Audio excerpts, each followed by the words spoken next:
Tonight, we look at progressive states. As California goes, so goes the nation. We've got a lot to get to. Come on, let's go. Well, hello, America. Tonight's special focuses on what makes states with progressive policies, what puts them at greater risk than states with more conservative ideals, and who is in deeper trouble.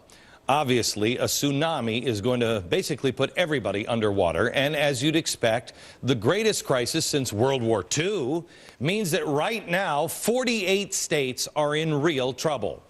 But there's a big difference between states that will almost always be at risk for going underwater, and then those that are better able to weather the storm. That's based on progressive policies. How progressive are the policies of some of the states? If you look at the states that the Pew Center ranks as the most failing, you're going to tend to see some stuff here. California, Rhode Island, Michigan, Oregon. California, in terms of budget and the debt, look at the debt. Several other key factors. Rhode Island, Michigan, Oregon, all very progressive states. But if you go down the list and you keep going all the way to the bottom, some conservative states pop up. And you might say, wait a minute, hang on, look at this, Wyoming. Nebraska, Texas, Montana.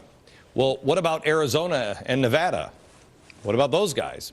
Well, despite conservative policies, the real estate market collapse most seriously affected Arizona and Nevada.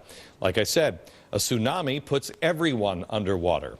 Other states, meanwhile, were running into trouble even in good times. Why? I mean, have you looked at the policies of California? The progressive taxes? Almost an 11% income tax just for the state, and other anti-business practices. These states are not only heavily taxing the rich and spreading the wealth, but they also spend like the times are always going to be good. It's always sunny in California. They don't have rainy day funds that can help get them through tough times. No, they pretty much need all of the times to stay good, and probably even get better just to stay afloat. Progressively ramping up their spending has been their real big problem. I've said for a while, as goes California, so goes the nation. California ain't doing so well. It's not any surprise that California's high taxing, high spending, and quite frankly, obliviousness to future concerns sounds a little like what we're doing with the federal government right now. But unlike the government, which can borrow money from the Fed, states start to shut down and start issuing IOUs. In each case, the progressive states counted on the high earners' revenue and the big bonuses, like here in New York. When those things didn't come through, big trouble. Now, here's the good news for New York. New York's foreclosure rate happened to be really low. Why? It's damn near impossible to actually buy property in New York. And so New York wasn't nearly as high on the Pew Center's list as you'd expect. They're still in huge trouble, along with New Jersey. Actually, with all of the states that are reliant on heavy earners, not only do you see a lot of volatility based on market swings that we're in now, but also the millionaire's tax doesn't really work. Look at the volatility of California. Look how the tech bubble and the housing bubble totally wreck their plans. They drive people out of the states. Here they are. They're just driving people out of the states. Rich people are rich partly because they know how to protect their money. Why would you live in California? If states become too progressive, they go to Texas. And if Texas would become too progressive, they'll just take their money overseas. All this leads to the Northeast being known as the economic black hole. How's business up in the Northeast? Compare now the financial situations of those states in the most trouble with the states that are in tougher times than usual, but far closer to recovery. What you'll find in states like Wyoming and Texas and Nebraska and Montana, North Dakota, that they are generally better able to weather the storm because they have conservative principles. States with broad-based taxes, with low rates, are going to go through downturns. But they're not so, they're much less reliant on the rich people continuing to earn. So they spread everything out. You'll also find a much less of a union influence in these states than these states. Some other states that saved when good times were happening are Florida, Indiana, And they're now doing much better as a result because they had a few dollars in the bank. Here's something else that I want to show you. If you look at the 10 states that rely most on individual income taxes, states like Oregon, Maryland, Massachusetts, North Carolina, New York, Virginia, California, you'll see how the states with progressive income tax are generally in worse shape due to the fact that these people, they're just relying on personal income tax. Then check out the states, the 10 states that concentrate their spending on public welfare. Maine, Rhode Island, Minnesota, Vermont, Pennsylvania, Massachusetts, New York. I mean, you see this? Progressive social policies mean they're more likely spending and spreading the wealth than they are saving that wealth or keeping money in the hands of individuals. Even the more dramatic charts, the charts of volatility of the taxes collected from 1990, compare California here to Texas. Look at this. Here's Texas.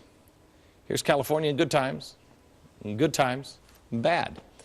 You'll see the total tax collected is more stable by Texas. By the way, Texas has no state personal income tax. None. Well, how is that even possible? Our federal government will tell you that can't happen. Oh, Texas can't even collect taxes. Do they even have roads in Texas? It's obvious which state sees more fluctuations. California. Wouldn't you rather have more of a straight line across? It's more stable. Now, throughout the program tonight, we're going to talk about the bad ideas that have gotten the states into big trouble, the good ideas that protect some states, and how to make things better from the ground up. Also, what should the federal government learn from these 50 experiments all around the country? Let's bring in Troy Senik. He is from California. He is the contributing editor for the Center for Individual Freedom. Scott Hodge is the president of the Tax Foundation, a nonprofit, nonpartisan tax research organization based in Washington, D.C. And Josh Barrow. He is a fellow at the Manhattan Institute, which focuses on tax and budget issues. All right, guys, where should we even start, Scott? Where should we start on how screwed up some of these states are and why?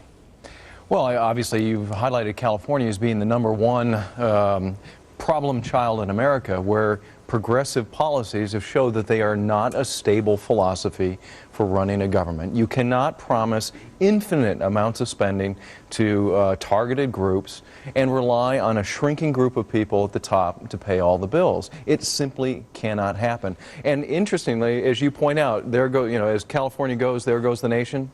The federal government is in exactly the same position today. We've knocked millions of people off the tax rolls at the bottom. We're asking a smaller and smaller group of people at the top to pay all the bills. And as you know, spending is way out of control. California is the example that we don't want to follow here in Washington. And we are. Troy, let me go out to you in California. I mean, I have a hard time, honestly, feeling bad for California. I actually, when I think about California getting bailed out, makes me a little angry. I've always wanted to live in California. I think California is beautiful, love it, but the people that are running the damn state are insane. I mean, an idiot could see this coming. Tell me why the rest of the country should bail California out. Oh, they shouldn't. I mean, I think that's a perfectly legitimate reaction.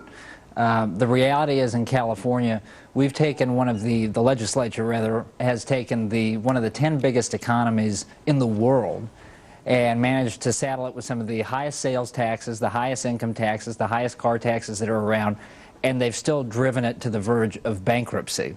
I mean, the reality is today, to buy insurance against a default in California's economy is the same rate that it is to buy insurance against a default in Kazakhstan. Oh my gosh. And it's totally ludicrous. Yeah, and last year, we had this fight back and forth over our budget. Our budget deficit last year, in the 2 different sessions that they worked on, it totaled $60 billion. Our deficit, what we weren't able to pay, is the same size as the economy of Croatia. You know, I see on the chalkboard, what is that? Debt of $541 billion. The next biggest, guys, can you tell me, is $11 billion? Is that right? Texas. Texas is how many? $33 billion. $33 billion. I mean, that's staggering. Now, help me out, Josh, on the rainy day funds. Right.